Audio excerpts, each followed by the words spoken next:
Hi guys, দেখুন পাহাড় কি কেরালার পাহাড়, বিশাল বিশাল পাহাড়, একদম আফ্রিকার জঙ্গলের মতো সেরকম জঙ্গল।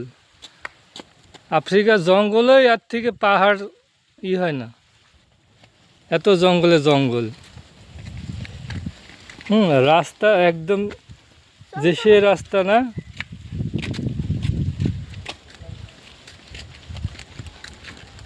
এই দেখেন রাস্তা দেখতে পাচ্ছেন কি হাইট। এরকম রাস্তা, বিশাল বিশাল রাস্তা, পাহাড় হেভি আকারে পাহাড়। মোবাইল কানা লাগাও।